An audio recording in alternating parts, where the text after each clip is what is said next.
For this tutorial, it's going to be really simple. We're going to show how to align geometry and array it along a curve.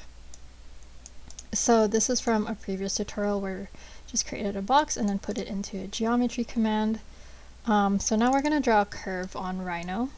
Doesn't matter what curve. I'm just going to draw it like that. Go in my perspective mode and then bring that curve into Grasshopper by setting the curve command. Now we're going to start with flowing along curve and then arraying it. So with our curve, we're going to divide it by doing the divide curve command. And we're going to connect our curve in here. And then our count is default at 10, but if you want to control it, just put a slider. I'll just do it from 0 to 10. And let's make it like 6. And then we're going to shatter this curve. Essentially what this does is, as it says, shatter a curve into segments. So wherever the division is, that's going to be one curve. So here we're going to have 1, 2, 3, 4, 5, 6, hopefully 6 curves. So in the curve command, we're going to connect our curve.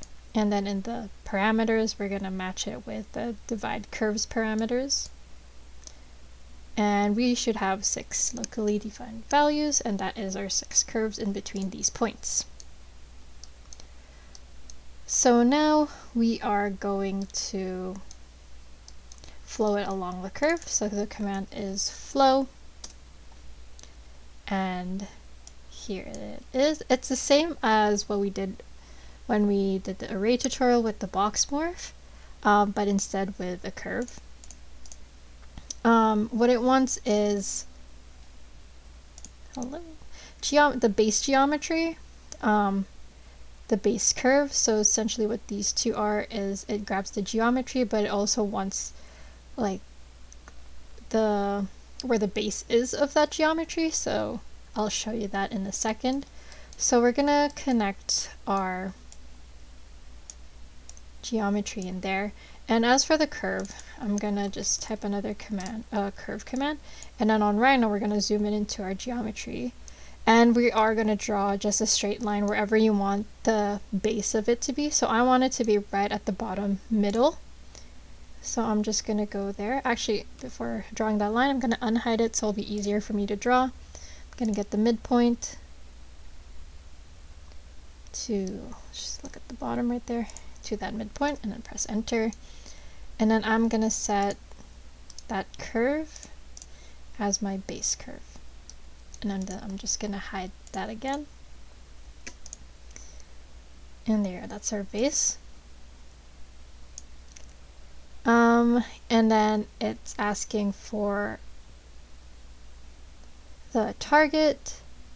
So the target curve is our shatter.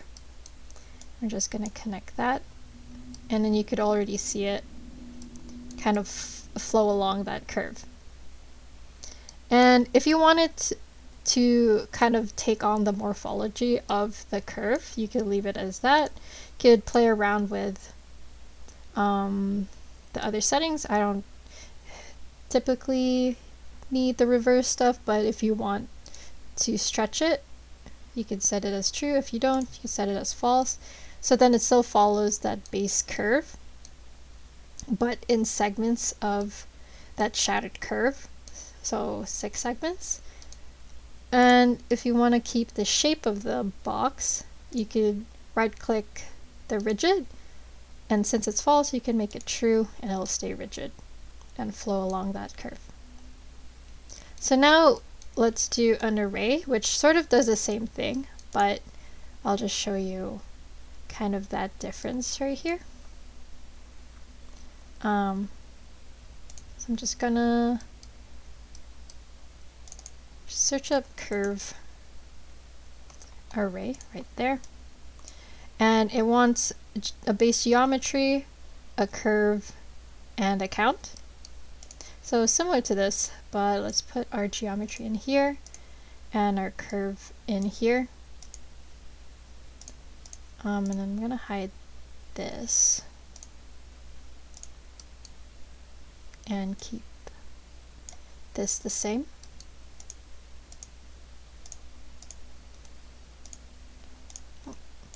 So let's see the difference. So it's almost the same. However, you can see if I turn the flow off, the curve array is a little bit, it's slightly more moved up. And what I found is because when the difference is the base of the geometry, this is wanting that base geometry, and typically it will be set to the origin point.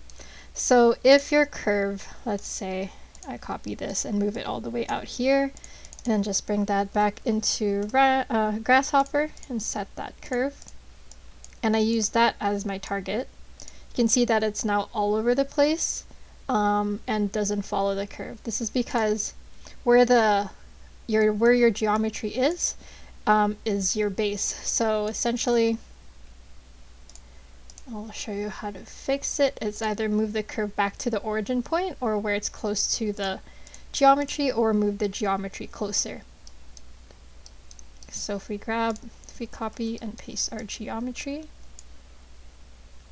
I'm just going to unhide it, Alt copy it, move it closer, and we can see if I do that and set this as our geometry and make that here, and you can see it follows along. And then if I, let's say if I rotate it, yeah. So there's less, I guess, control over what your input base geometry is. But that is a fix that I found. It has to be close to the curve you want to array your geometry in. However, with this one, if I hide this,